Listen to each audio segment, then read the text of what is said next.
ராம் ராம். ஜெய ஜெய சங்கர ஹர ஹர சங்கர. ஸ்ரீ குருப்யோ நம. பகவான் கிட்ட பக்தி பண்றதுனால என்ன பிரயோஜனம் அப்படின்னு பார்த்தா, நம்முடைய மனசு தூய்மையாகுது, சிந்தனை தூய்மையா இருக்கு, நம்முடைய நடவடிக்கைகள் எல்லாம் தூய்மையா இருக்கு. அதுல எல்லாத்தையும் பிரியமா அன்பா நடக்கிறதுக்கு நமக்கு அது ஒரு பாதையை வகுத்து கொடுக்கறது இல்லையா? நம்ம மொத்தவாட்ட பண்றது அன்பு அப்படிங்கிறோம், அதையே பகவான்கிட்ட பண்ணாக்க பக்தி அப்படிங்கிறோம். இதே ஒரு கொஞ்சம் அன்பு ரொம்ப முக்தி போச்சுன்னு சொன்னாக்க அதுக்கு காதல் அப்படிங்கிறோம். இவர் கூட பாடுறாரு இல்லையா, காதலாகி கசிந்து கண்ணீர் மல்கி ஓதுவாதனை நன்னெறி குவிப்பது வேதம் நான்கிலும் மெய்ப்பொருளாவது நாதன் நாமம் நமச்சிவாயவேன்னு அப்பர் சுவாமிகளோடது நான் நினைக்கிறேன். ரொம்ப ஒரு அருமையான ஒரு இது இல்லையா? அதான் காதலாகி கசிந்துன்னு அப்படியே பகவான் மேல அவ்வளவு பிரேமையோட அப்படி ஒரு அன்போட இருந்து அவங்க கிட்ட ரொம்ப நெருக்கமாக இருந்து அப்படி அவனை பார்க்கணும் அப்படின்றதுக்காக ஏங்கி அவன் வராததுனால கண்ணீர் மல்கி அப்படி கசிந்து கண்ணீர் மல்கி இப்படி ஓதுவாரம். இதுல சில பேர் இப்படி படிப்பா, ஓதுவா தன்னை நன்னறி குவிப்பது அப்படின்னு அவரை பத்தி ஓதுவான்னு சில பேர் அப்பாயின்மெண்ட் அளவில் கோவில்ல அவளை மட்டும் நல்ல இல்லை, அப்படி இல்லை, கதலாகி கசிந்து கண்ணீர் மல்கி ஓதுவார். அப்படி யார் ஓதினாலுமே அவளுக்கு நன்னெறி உயிப்பது, நன்னெறிக்கு உயிப்பவனாக நல்ல பாதையில அழைத்து கொண்டு செல்பவனாக அந்த பகவான் இருக்கான். அவன் வேதம் நான்கிலும் மெய்ப்பொருளாவது, அவன் தான் வேதம், 4 வேதங்களிலும் இருக்கக்கூடிய உட்பொருளாக தத்துவார்த்தமாக இருக்கக்கூடியவன் அவன் தான். அவன் அப்பேற்பட்ட நாதன். அந்த நாதன் யாரு? நாதன் நாமம் நமச்சிவாயவே. அந்த நாதம் தான் நமச்சிவாயம். இது கூட சொல்ற ஆதாரங்கள்லாம் சொல்லுவோம். 4 வேதத்திலும் நடுவுல இருக்கிறது யஜுர்வேதம், ரிக் யஜுர் சாமம் தான் சொல்றோம். அதர்வ வேதத்தை ஒரு சாஸ்திரமா எடுத்துன்னு அது வேதத்திலையும் எடுத்துக்கிற, வேதம் இல்லாத மாதிரியும் அப்படி அது ஒரு சாஸ்திரமாவும் எடுத்துன்னு போயிடுற. அதுல நடுவுல இருக்கு. இதுல எத்தனையோ அங்கங்கள் இதெல்லாம் இருக்கு, கிளைகள்லாம் இருக்குன்னாலும் அதுல நம்ம ருத்ரம் தான் ரொம்ப பிராதானியமா நடுவுல இருக்கதா சொல்ற. அந்த ருத்ரத்திலையும் 8வது அன்வாகத்துல அதுக்கு நடுவுல இந்த நமசிவாயவேங்கிற மந்திரம் ஒழிச்சு வச்சிருக்காங்க. இத்தனையும் தாண்டி உள்ள போனாதான் அது பகவான் அடைய முடியும் அப்படின்னு. ரொம்ப சுலபமா அடையலாமே.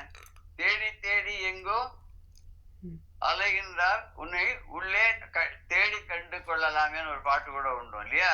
இந்த வெளியில எங்கேயும் இல்லாத இடத்துல இல்லாத இடம் தேடி எங்கெங்கோ அலைகின்றார் ஞானத்தங்கமே, அவர் எதுவும் அறியாதடி ஞானத்தங்கமேன்னு ஒரு பாட்டு கூட உண்டு. கண்ணதாசன் தான் நினைக்கிறேன். அது எங்கேயோ இல்லாத இடத்துல தேடுறதை விட நம்ம உள்ளுக்குள்ள இருக்கிற தேடலாமே. அப்படிதான் ஹிரண்யசிபு வெளியில எல்லாம் தேடிட்டு இருந்தான் விஷ்ணுவை. அனவாப்த வைரி அவன். அப்படி போயிட்டு இருக்கான், லோ லோ லோன்னு தேடி தேடி பார்த்துட்டு வைகுண்டத்துக்கு போனா அங்கேயும் இல்ல, பார்க்கடலே இல்ல. இவன் நினைச்சான் அவர் எங்கேயோ ஓடி ஒளிஞ்சுட்டார் தன்னை கண்டு பயந்துன்னு. அவர் என்ன பண்ணாரு, எல்லாருடைய ஹிருதயத்திலையும் போய் உள்ள உட்காந்துட்டார்.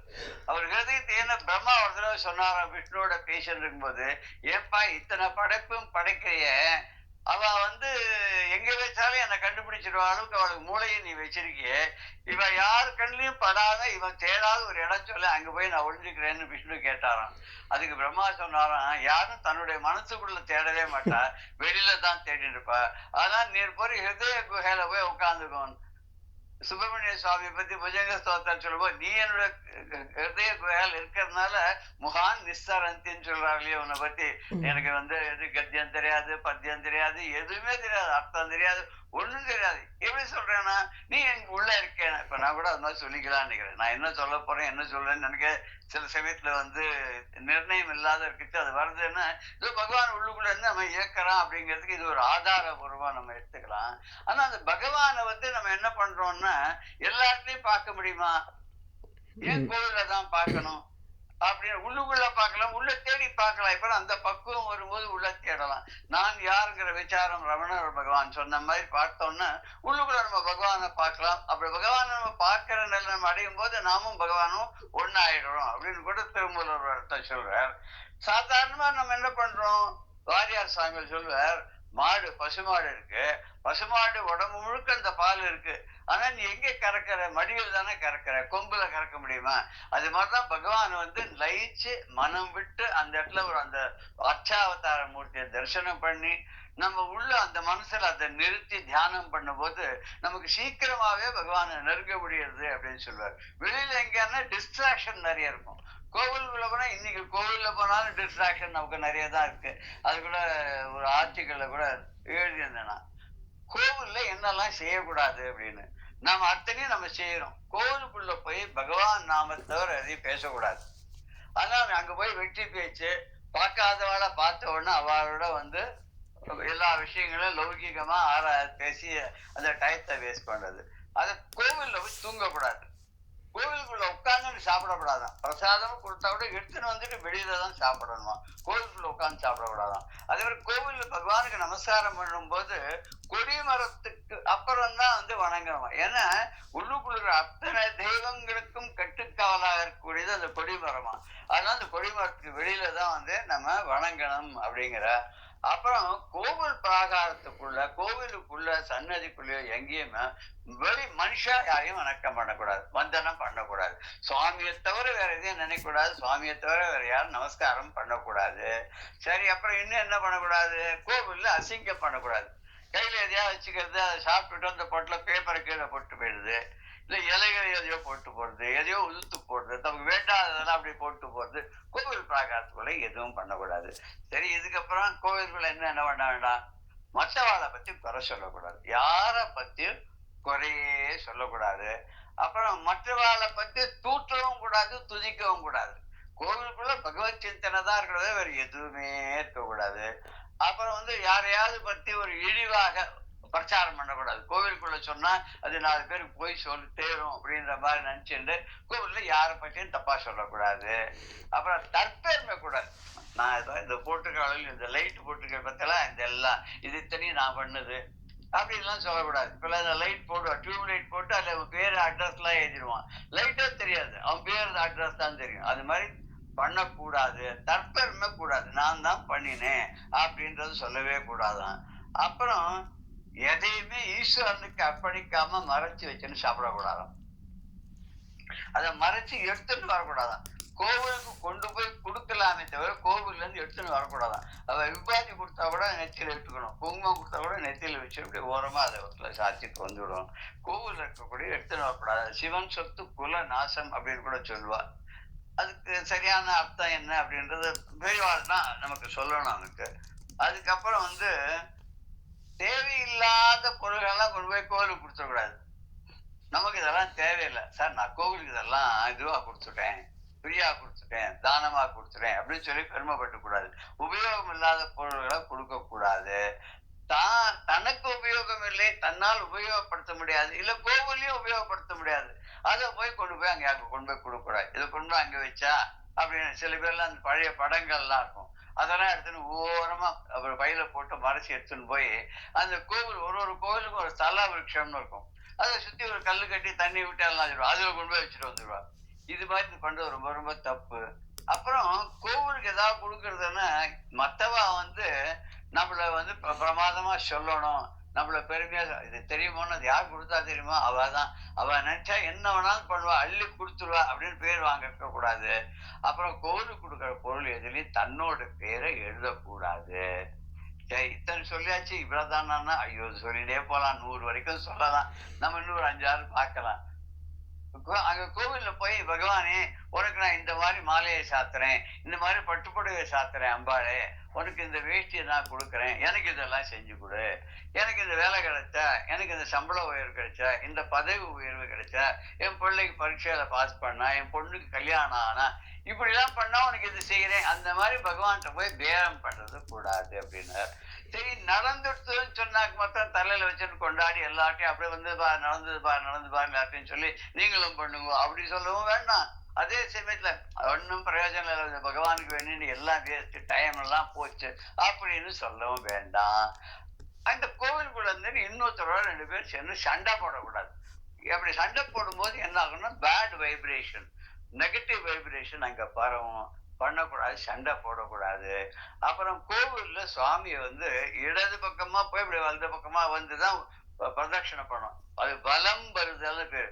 வலப்பக்கமா வரணும், இடப்பக்கமா சுத்தக்கூடாது. ஞானிகள், அப்புறம் வந்து பெரிய சன்னியாசிகள், அப்புறம் சித்த புருஷர்கள் அவெல்லாம் வந்து என்ன பண்ணுவாங்க, இடது பக்கமா வலம் வருவாங்களாம்.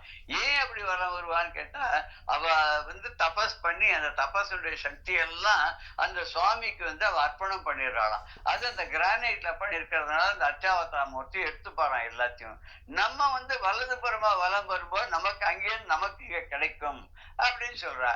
அப்ப இன்னொன்னு, கோவில்ல இருக்கக்கூடிய பொருள்களுக்கெல்லாம் சேதம் விளையக்கூடாது. சில பேர்லாம் பார்க்கலாம், நம்ம திருப்பதி மாதிரி இருக்கிற கோயில்லாம் பார்த்தோம்னாக்க அது ஃபுல்லா கருங்கல்லையே கட்டியிருப்பா. அதுல ஒரு கல்லுக்கும் இன்னொரு கல்லுக்கும் நடுவுல அவ என்ன வச்சு நிக்க வச்சிருக்கான்னு தெரியாது. ஆனா பன்னெடுங்காலமா ஆயிரக்கணக்கான வருஷமா நின்று இருக்கு. அதெல்லாம் போய் காயின்னு சொருகிறது.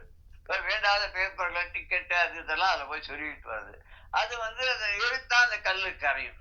கோவிலுக்குள்ள இந்த மாதிரி அபவாதங்கள் உள்ளதுதான் செய்யக்கூடாது. கோவிலுக்கு எந்த சேதமும் விடக்கூடாது. கோவில்ல சொத்தை அபகரிக்க கூடாது. அது ஒண்ணு.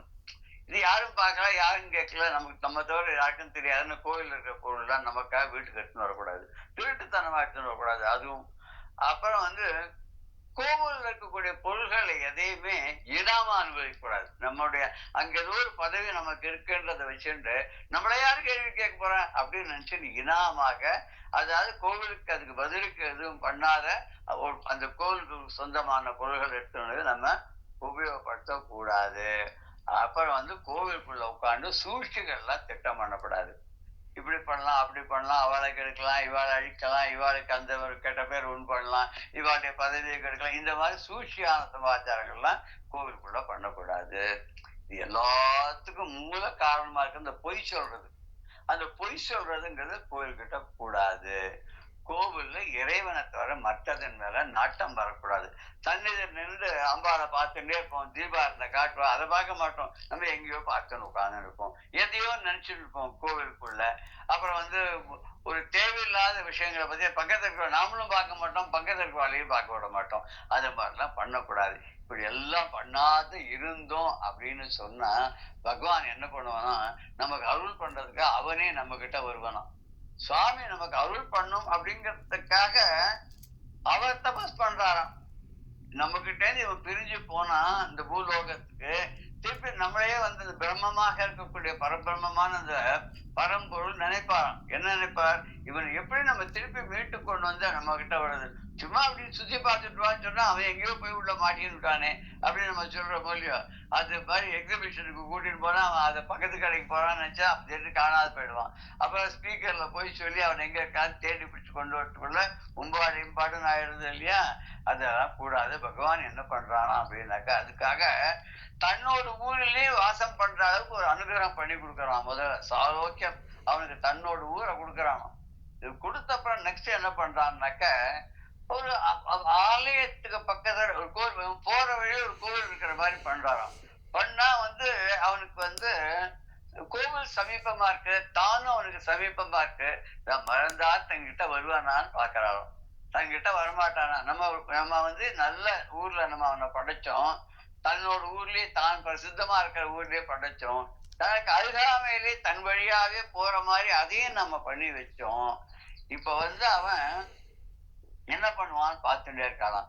சரி சாமீபியம் கொடுத்துட்டோம், சரி நம்ம நம்ம ஆலயத்துக்குள்ள வரும்படியா பண்ணோம், பண்ணி பாக்குற ட்ரை பண்ண வரானான்னு பாக்குறவன்.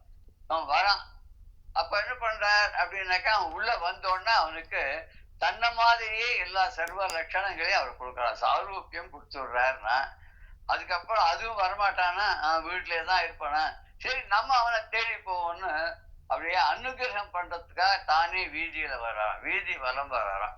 நம்ம சுவாமி வந்துட்டு நல்ல திருநாட்கள்லாம் விழாக்கள் நாட்கள்லாம் வந்து சுவாமி வெளியில வராரு இல்லையா, ஊர்வலம் வர்றாரு இல்லையா, சுவாமி புறப்படாயிட்டு வந்துட்டு இருக்கார் அப்படின்லாம் சொல்றா இல்லையா, அது மாதிரி அவர் வராராம். சரி இவன் வராட்டா என்ன, நாமளாவது போவோமே அவன் இருக்கிற இடத்துக்கு அப்படின்னு சொல்லிட்டு அவர் சுவாமி வராராம். இத்தனையும் வந்துட்டு என்ன பண்றாருன்னா, இவன் வரல, இவன் உருப்பட மாட்டான் அப்படின்னு சொன்னோடனே இவனுக்கு தண்டனைகள் கொடுத்துறாரு, நிறைய கஷ்டங்கள்லாம் கொடுக்குறாரு. கஷ்டங்களை கொடுத்தாலும் தன்னை நினைப்பானா, தான் கோவிலுக்கு வருவானா, தன்னை தரிசனம் பண்ணுவானா, இவனை திருப்தி இல்லாம ஒரு ஆப்பர்ச்சுனிட்டி கிடைக்குமே அப்படின்னு.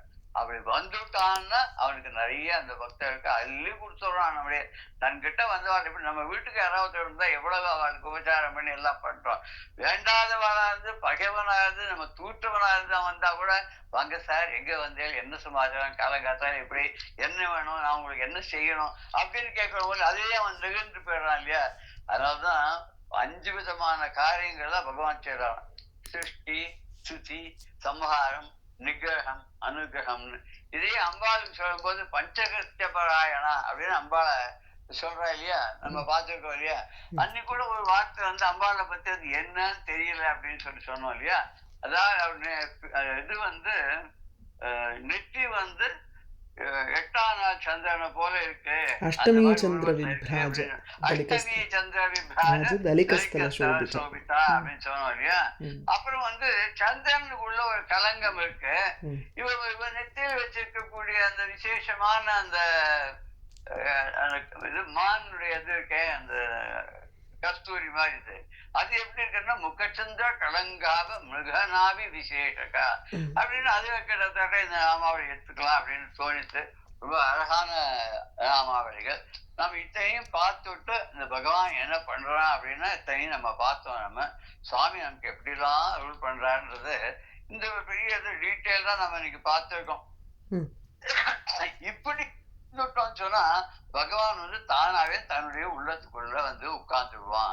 அதனால உள்ளம் கவர் கல்வன் அப்படின்னு சொல்லிட்டு இவர் சுவாமி சொல்றாரு. நம்ம ஞான சம்பந்த பெருமானானவர் இதை உள்ளம் கவர் கல்வன் அப்படி. அவன் யார் அப்படி உள்ளம் கவர் கல்வன்?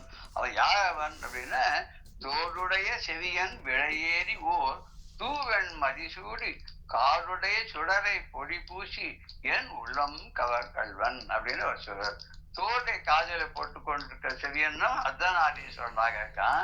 அவன் விடை ஏறி ஓர் விடை ஏறி அப்படின்னு சொன்னா ஒரு அழகான ரிஷப வாகனத்து மேல ஏறி தூபெண் மதி சூடி விளவிலேன்னு இருக்கக்கூடிய சந்திர பிழையை தலையில சூடிக்கொண்டு காடுடைய சுடலை பொடி விபூதியை உடலெங்கும் பூசிக்கொண்டு என் உள்ளம் கவர் கல்வன், என்னுடைய உள்ளத்துக்குள்ளே அவன் அழகாக நுழைந்து விட்டான், எனக்கே தெரியாத உள்ள நுழைஞ்சுட்டான், அவன் உள்ளம் கவர் கல்வன். ரமணன் கூட அக்ஷரமண மாலையில நிறைய இடத்துல இந்த ஐடியாவை யூஸ் பண்றார். அவன் ஒரு கல்வன் என் உள்ளத்துக்குள்ள பூந்துட்டான், என்னை ஆட்டி படைக்கிறான். அவன்கிட்டே கேட்கிறார், அருணாச்சல நீ என்னுடைய உள்ளத்துக்குள்ள நீயே வந்து பூந்து என்னை ஆட்டி படைக்கிறியே, இப்ப நீ என்னை கை விட்டுட்டு போய் எங்கேயோ கூப்பிட்டா வராம இருக்கியே அப்படின்னு சொல்லி வந்து அந்த கிரிவலம் வரும்போது பாடுறதுக்காக அக்ஷரமண மாலைன்னு அது வந்து அது கூட தனியா லெக்சர்ஸ் கொடுத்து அது வந்து 10 மினிட்ஸ்க்கு ஒரு பாடலாக 100-108 நாளைக்கு மறுபடியா பண்ணிருப்பது.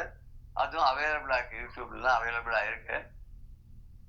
இது இந்த உள்ளம் கவர் கல்வனை பத்தி சொல்லும் போது திருமூலர் என்ன சொல்றாரு அப்படின்னாக்க, பகவான் வந்து நம்ம உள்ளத்துல வந்து உட்காரணும் அப்படின்னு சொன்னா முதல்ல வெளியே இருக்கிற பகவானுக்கு வந்து சேவை பண்ணி அப்பதான் அவன் மகிழ்ந்து நம்முடைய உள்ளத்துக்குள்ள வருவான்.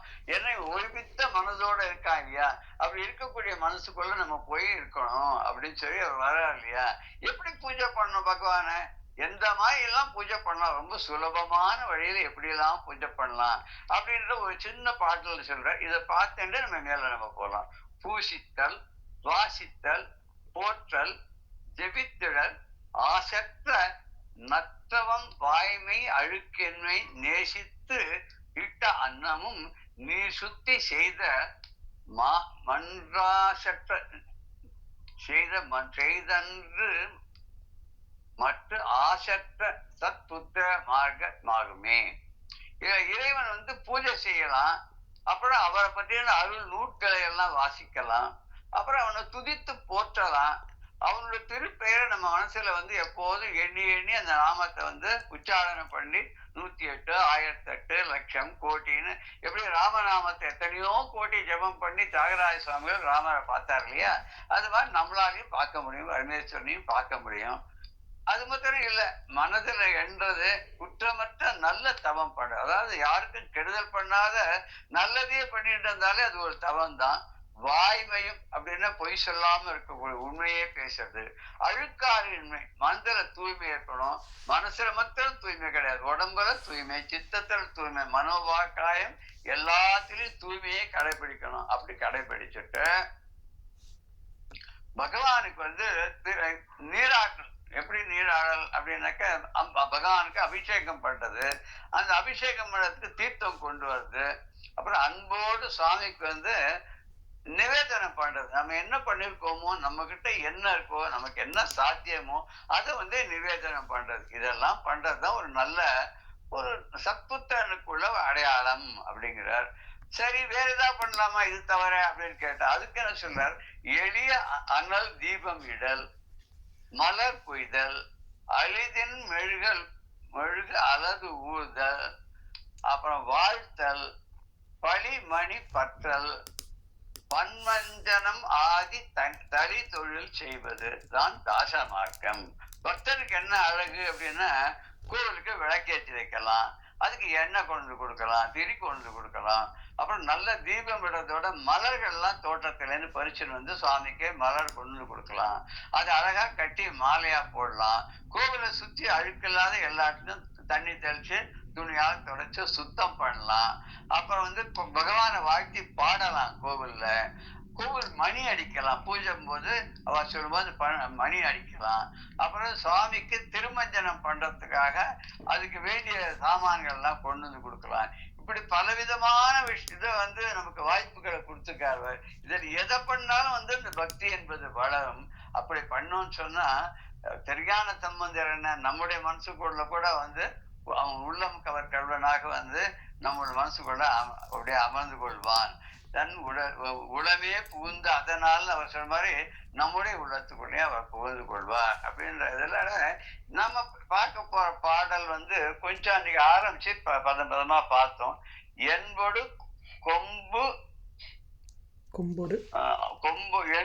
கொம்பொடு ஆமை இவை மார்பில் இளங்க எருதேறி ஏழையுடனே பொன்பொதி மத்த மாயை புனல் சூடி வந்தன் உளமே புகுந்த அதனால் 9 ஒன்றோடு 7 18 6 உடனாய நாள்கள் அவைதாம் அன்போடு நல்ல நல்ல அவை நல்ல நல்ல அடியாரவர்க்கு மிகவே அப்படின்னு சொல்லி இந்த பாடலை பார்த்தோம். எறும்பு, கொம்பு, ஆமை இதெல்லாம் தன்னோட மார்பில மாலையா கட்டி போட்டு இருக்கார்.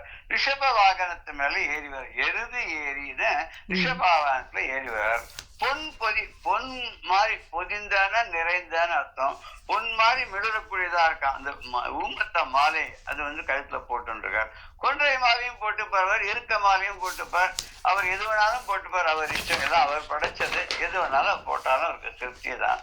ஊமத்த மாலையும் அதோட தலையில கங்கை நீரையும் சொல்லிருக்க. கங்கை ரொம்ப ஒரு புனிதமான நீர். அது தலையில கங்கையா சூடின்னு இருக்கார். அப்புறம் ஏழையுடனே அப்படின்னு இங்க உமையாளுடனே அவர் என்ன பண்றார்?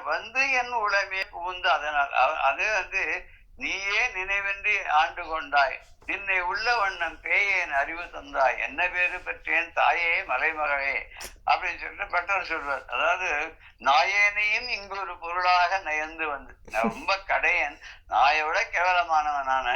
அப்பேற்பட்ட என்ன நாயேனையும் இங்கு பொருளாக என்னையும் ஒரு பொருளா மதிச்சு நீயே நினைவென்று ஆண்டு கொண்டாய். எனக்கே தெரியும் என் உளவே புகுந்த அதனால் தனக்கே தெரியாது. அது மாதிரி இங்கேயும் தனக்கே தெரியாத அம்பாள் இவரோட மனசுல குடியிருக்கலாம், உட்காந்துட்டாலாம்.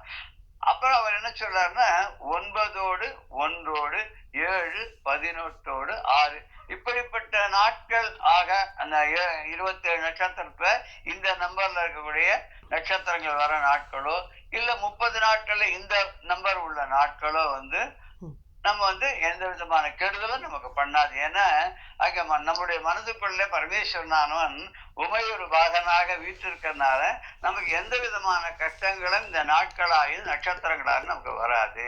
எப்போ அன்போடு அடியாரவர்க்கு மிகவே, அன்போடு அந்த சிவனடியார்கள் எல்லாருக்கும் ரொம்பவே நல்ல நல்ல அவை நல்ல நல்ல அப்படின்னு சொல்லி எல்லாத்தையும் நலமையே கொடுக்கும், நல்லதையே செய்யும் இந்த பாடல்ல சொல்றார். இது ஒரு வேடிக்கை பார்த்தாக்க முரண்பாடான பொருள்கள்லாம் அவர் வச்சுருக்கார். என்ன முரண்பாடான? கடுமையான பொருள் வச்சுருக்கார், மென்மையான பொருள் வச்சிருக்கார். மென்மையான பார்வதி வச்சிருக்கார். கடுமையான ஆமை வந்து ஆமை ஓட்ட கழுத்துல மாலையா போட்டுருக்கார். அப்புறம் வந்து காப்பாற்றதையும் செய்யறார், பக்தர்களை காக்கவும் செய்யறார். அழித்தல் சொல்லி துஷ்ட நிகரம் சிஷ்ட பரிபாலனம் ரெண்டும் பண்றார். அவர் ஆணாகவும் இருக்கார், பெண்ணாகவும் இருக்கார், ரெண்டும் சேர்ந்தாவும் இருக்கிறவர். அப்புறம் ரொம்ப சாந்தமும் இருக்கு அவர்கிட்ட. அதே சமயத்துல அவர்கிட்ட ஒரு கோபம் சீற்றம் அதுவும் இருக்கு. மயக்கம் தரக்கூடிய ஊமத்தம்பு மாதிரி இருக்கிறதையும் கருத்துல போட்டு இருக்கார். தெளிவான ஞானத்தையும் தரக்கூடிய சந்திரனையும் மேல வச்சுட்டு இருக்கார். அப்புறம் வந்து இது எல்லாம் பார்க்கறது ஒன்னொன்னு குணத்துக்கு வந்து முரண்பாடாக இருக்கு. எலும்பு, பன்றி கொம்பு, ஆமை ஓடு இதெல்லாம் பயத்தை தரக்கூடிய பொருள். இதெல்லாம் மார்பிள் அணிஞ்சு கொண்டிருக்கார். அதே சமயத்தில் ரொம்ப மெல்லியலான அப்பேற்பட்ட பார்வதி உமையம்மன் இருக்காளே, இவர் பிரியாம எப்போதும் இடப்பக்கத்திலே இருக்க, உடம்புலயே பாதி எடுத்துன்னு. இந்த 3 சக்திகளை என்ன பண்ணிட்டாருன்னா ரொம்ப சாமர்த்தியமா இந்த காலத்து பசங்களுக்கு எல்லாம் ஒரு இதுவா புத்தி சொல்ற மாதிரி ஒத்தி போய் என்ன பண்ணா அவரோட ஹிருதயத்துல உட்காந்துட்டா, இடத்துல உட்காந்துட்டா, இடப்பாக்கத்துல. இன்னூத்தி என்ன பண்ணா உடம்புலயே இடப்பாக்கத்தை ஃபுல்லா அவளே எடுத்து விட்டா. 3வது வந்து நாக்கிலேயே போய் உட்காந்துட்டா. நீ என்ன பேசுறாலும் எனக்கு தெரியாது, பேச முடியாது, நான் நினைக்காத நீ பேச முடியாதுங்கிற மாதிரி 3 பேரும் 3 விதமா தன்னுடைய கணவன்மார்களை அப்படியே ஆட்கொண்டு விட்டார்கள் அவர்கள். இது மாதிரி இங்க பார்க்கச்சு ஒத்தருமே பார்க்கறதே ஒரு விதமான முரண்பாடு உடையவாளோட தான் சேர்ந்து இருக்காங்க. ஏன் அப்படின்னா முரண்பாடுகள் இருந்தாதான் எப்பவுமே ஒரு இன்ட்ரெஸ்ட் லைஃப்ல இருக்கும். ஒண்ணு இருந்தாதான் ஒண்ணு இருட்டு அப்படின்னா தான் பகலுடைய அருமை தெரியும். ஒரு நிழல் அப்படின்னு சொன்னாதான் வந்து சூரியனுடைய இதனுடைய அருமை தெரியும்.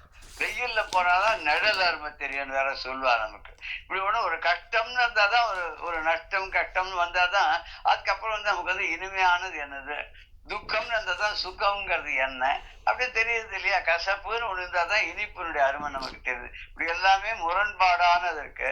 மனசை மயக்கக்கூடிய ஊமத்தை அப்படின்னா இந்த ஊமத்தம் காய அரைச்சி அந்த ஜலத்தை குடிச்சுட்டு தனக்கு பைத்தியம் பிடிக்கக்கூடிய நிலைக்கு போய் தான் என்ன பண்றோம் என்ன சொல்றோம் எழுதி வைக்க சொன்னார். அப்பே ஒரு கதை உண்டு. குழந்தை எல்லாம் அதை வந்து சிஷ்யா குட்டிகள்லாம் அதை எழுதினா அந்த 1 மணி நேரம் கழிச்சு மாத்து வந்து சாப்பிட்டு என்ன பார்த்தா அதை ஊமத்தை சத்தக்காம அப்படின்னு சொல்றார் இல்லையா. அதே மாதிரி இவர் இந்த ஊமத்தம் பூ வந்து மயக்கத்தை கொடுக்கக்கூடியது, பைத்தியத்தன்மை ஒடுக்கக்கூடியது. அதே சமயத்துல கங்கை ரொம்ப புனிதமானது. அந்த புனிதமான கங்கையும் தலைமையில அவர் சாத்தின்னு இருக்கார். இப்படி வந்து தீயவர்கள்கிட்ட அவர் என்ன பண்றார், ரொம்ப வந்து கோச்சுண்டு அவளை வந்து எவ்வளவு முடியுமோ அவளை பொறுத்து பார்க்கறாரு. கடைசியில அழிச்சுதான் ஆகணும்னு அழிக்க ஆரம்பிச்சார். இவரே வரமும் கொடுத்துட்டு சில சமயத்தை இவரே அழிக்கவும் செய்யறார். அதே சமயத்துல பக்தர்கள் கிட்ட ரொம்ப ஒரு சௌலபியத்தோட பக்தாட்ட இருக்கார். அது எப்படி பார்க்கறச்ச ஒரு ஆச்சரியமான ஒரு சமாச்சாரம் பகவான் அப்படி இருக்கிறது. இதுக்கு ஒரு உதாரணம் சொல்வா. இந்த பூனை இருக்கு இல்லையா, அது வந்து எலியை பிடிக்கும் போது அந்த கப்பிண்டு அப்படி போற போது அந்த எலிக்கு வலிக்கும். அவ்வளவு ஒரு இதுவா பயங்கரமா அந்த கடுமையா அந்த எலி தப்பிச்சு விடப்படாதுன்னு சொல்லிட்டு அதை பிடிச்சுன்னு போமா. அதே பூனை தன்னோட குட்டியை இடம் மாத்துற போது 9 தடவை இடம் மாத்துன்னு சொல்லுவா. அது ஒரு வந்து குட்டிகளை கழுத்தை பிடிச்சு தூக்கின்னு போறப்போ அந்த குட்டிகளுக்கு வலிக்கவே வலிக்காதான்.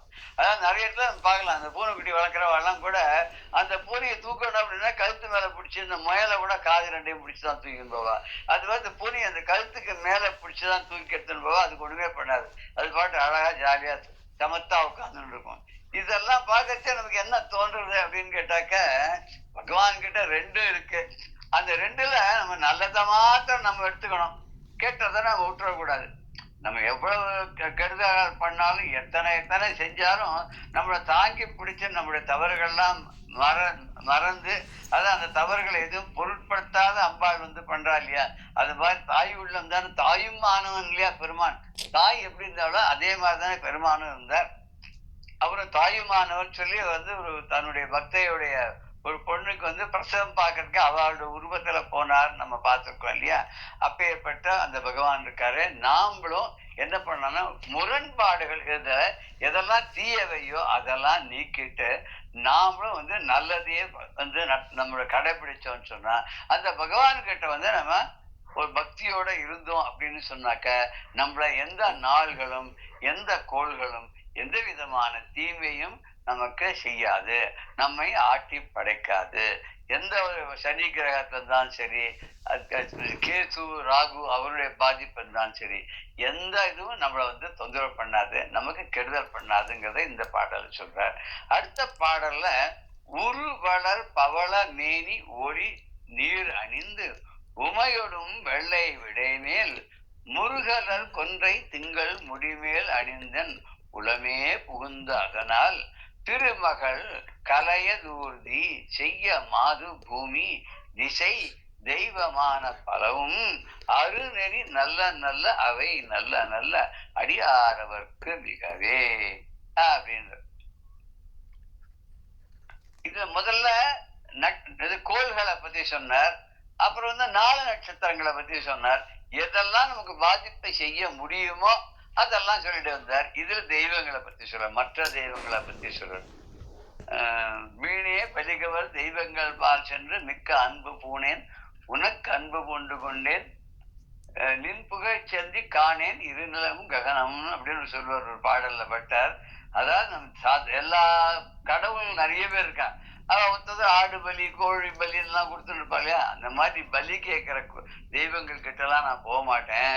நான் உன்னை தவிர வேற யாரையும் போய் நான் பணிந்து பேண மாட்டேன். என்னன்னைக்கும் உனக்கேன்னு அடிமையாந்து செய்வேன்னு பட்டர் சொல்றாரு. அம்பாளை பார்த்து அபிராமியை பார்த்து சொல்றாரு.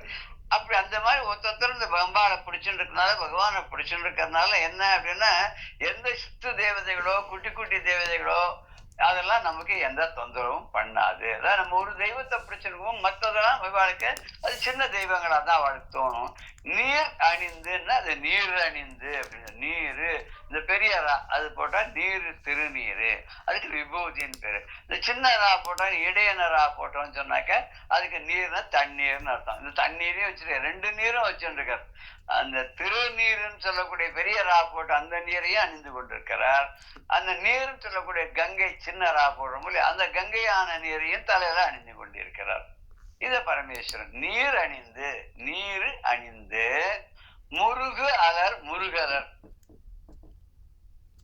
மேல் அணிந்து என் மேல் பிளஸ் அணிந்து பிளஸ் என் இது மேல் அணிந்தன் அப்படி சொல்றாரு இல்லையா.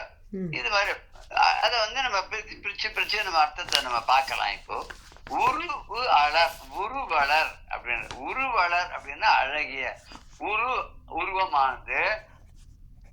அது உருவு அலர் அப்படின்னா ரொம்ப அலர்னாக்க அலர்ந்த மலர்ந்த அழகான இனிமையான தூய்மையான நிறைய அட்ஜெக்டிவ்ஸ் 2 போலாம். அப்படி ரொம்ப அழகான பவள மேனி. ஈஸ்வரனுடைய மேனி உடம்பு எப்படி இருக்குன்னா பவளம் போல் இருக்கான். பவளம் எப்படி இருக்குன்னா ஒரு மாதிரி ஆரஞ்சு நிறத்துல இருக்கும். நெருப்புடைய கலர்ல கூட சொல்லலாம். ஆனா பச்சையான பவளங்கள்லாம் கூட எடுக்கிற சில ஊர் அந்த பவள கொடி கடலுக்கு அடியில எடுத்துன்னு வரும்போது அது பச்சை நிறத்துல கூட இருக்கு. அது எப்படின்னு தெரியல. அது 2-3 கலர்ல இருக்கும் போல் இருக்கு. சாதாரணமா நம்ம பவளம் அப்படின்னு சொன்னா பவளம் போல் மேனியும் பகவான் சொல்ற குறித்த பருவமும் கொவ்வை செவ்வாயும் பவளம் போல் அந்த பாடல்ல வரும். பவளம் போல் மேனியும் அப்புறம் பனித்த சடையும் இனித்த முகம் காணப்பெற்றால் மனித்த பிறவியும் வேண்டுவனேன். இதெல்லாம் நான் இன்னைக்கும் பார்த்து தரிசனம் பண்ணக்கூடிய பேரொருள் எனக்கு கிடைச்சா எனக்கு எத்தனை தடவை நான் மனுஷனா பிறந்தாலும் நான் அதை விரும்புறேன் அப்படின்னு சொல்றாரு இல்லையா. பனித்த சடை, பனித்த சடைனா அது பனியினால எரிகி போன குளிர்ச்சியனால சடாமுடியா இருக்கு அப்படின்னு சொல்றாங்க.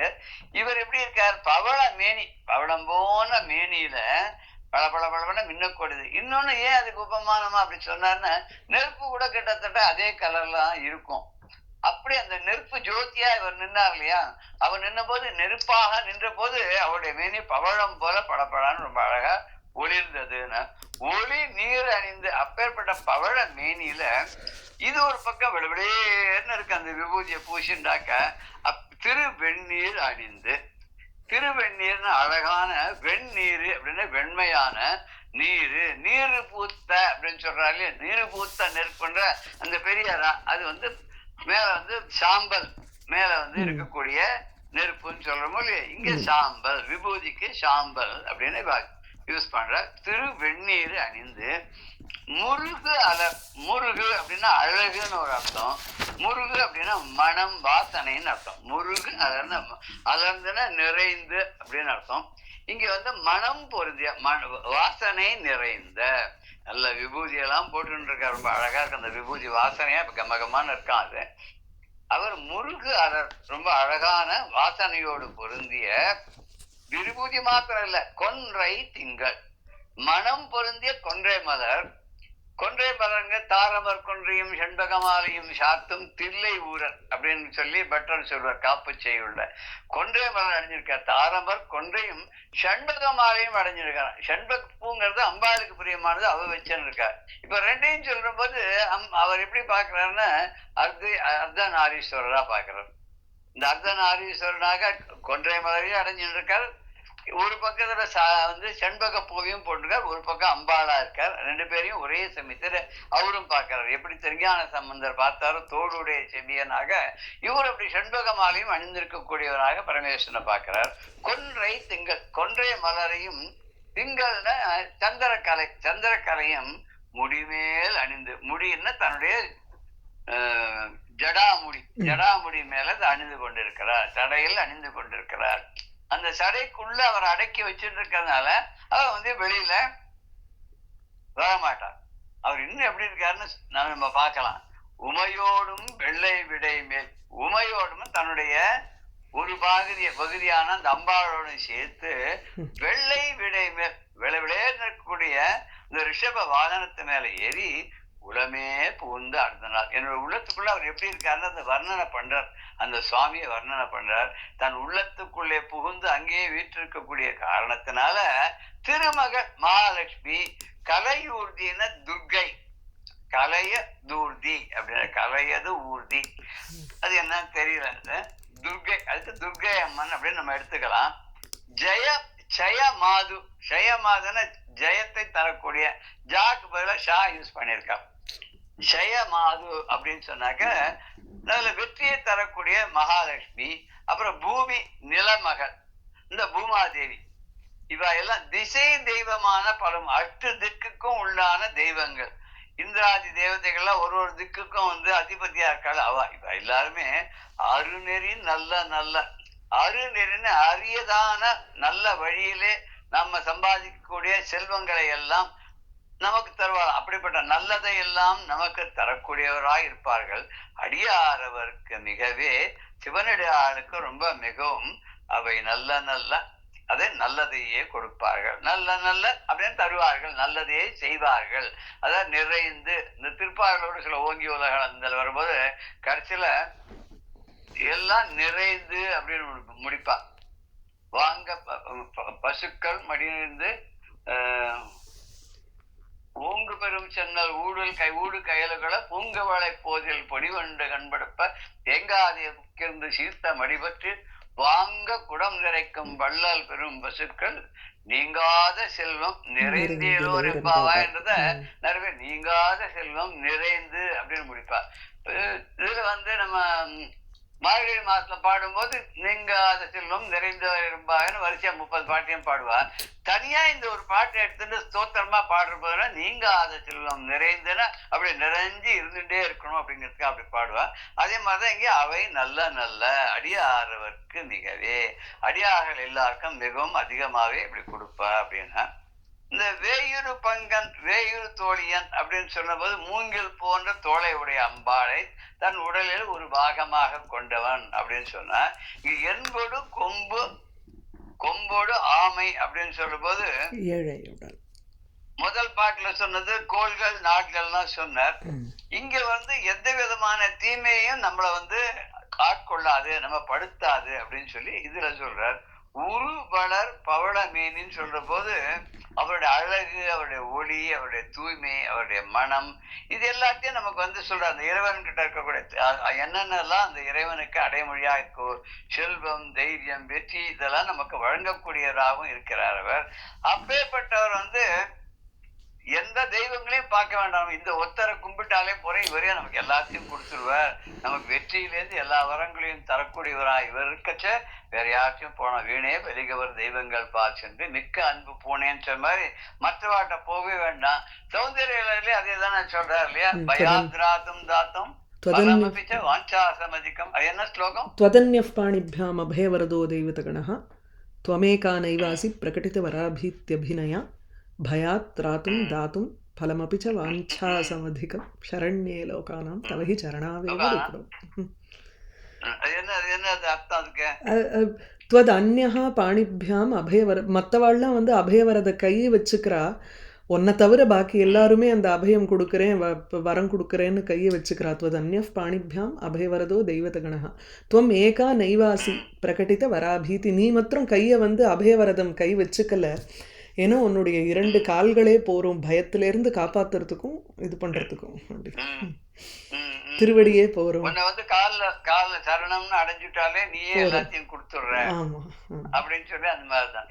ஆமா அநேகமா எல்லாருமே வந்து ஒரே மாதிரியா தான் நமக்கு வந்து சொல்லின்னு வந்து இருக்கா இல்லையா? ஆமா.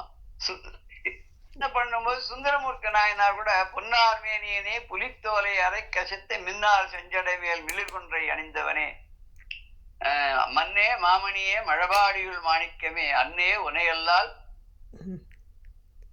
அது ஒரு மறந்து போச்சு. கடைசி வார்த்தை வந்தோம், அன்னே உனையல்லால். அப்படி இப்படி இருந்து வேற யார்ட்டையும் நான் போக மாட்டேன், நீதான் வந்து எல்லாத்தையும் செஞ்சடை மேல் மிளிர் கொன்றை அணிந்தவன. கொன்றை மலர் பூ வந்து சடை மேல அணிஞ்சுட்டு இருக்காருன்னு இவர் சொல்றாரு. புலித்தோலை இடைக்கு அசைத்தன தனக்கு புலித்தோலை வந்து ஆடையாக உடுத்து கொண்டிருக்கக்கூடிய அப்பேற்பட்டவர். அந்த இறைவனோட அருளானது கொன்றை மலர் வாசனை போல அப்படி அழகா இருக்கு அப்படின்னு சொல்றார். வெள்ளம் போல அந்த அருள் பெருகிறதுன்றார். இந்த கொன்றை மலரோட சிறப்பை வந்து வரிசையா சொல்லிட்டு வர்றாங்க. நிறைய பாடல்கள் இது வரப்போகுது நமக்கு. இப்ப நறுமணத்தை நாடி செல்லக்கூடிய வரிகளுடைய இந்த வரிகள் கோடுகளுடைய வண்டுகள் இருக்க வாசையினால களிப்புற்று அந்த வாசனையினால களிப்புற்று ஆடும். அப்போ வந்து தேன் சொட்டும் மலராகி அந்த கொன்றை இருக்கு இல்லையா, அது தன்னுடைய முடி மேல அணிந்து கொண்டு இருக்கக்கூடிய சிவபெருமான் இருக்க அவனுடைய திருவடியை நாம போய் அடைஞ்சிட்டோம்னாக்க பெருமாள் என்ன பண்ணிட்டு இருப்பார் அப்படின்னா, அவர் அந்த கொன்றை மலர்ல வந்து அந்த வண்டுகள் உபதிரம அதெல்லாம் ஓட்டிட்டு இருப்பார் கையால் அப்படி வீச்சு. நம்ம காலை கட்டியமா அப்படி சொன்னோம்னா அவர் அந்த கையால் நம்ம ஒண்ணும் பண்ண முடியாது. அப்ப அந்த கை நமக்கு ஆசீர்வாதம் பண்ற மாதிரியே இருக்கும் அப்படிங்கிற மாதிரி இந்த பாடல் நமக்கு தெரியுது. இதுல ஒரு அழகான இந்த பாடலை நம்ம இன்னொரு வாட்டி பார்க்கலாம்.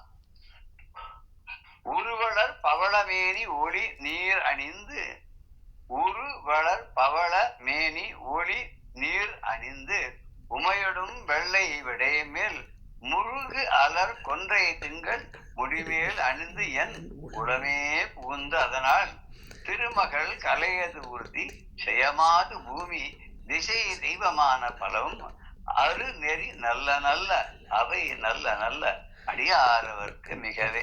இது நல்ல நல்லங்கிறது 4 தடவை தான் வந்திருக்கு இதுல.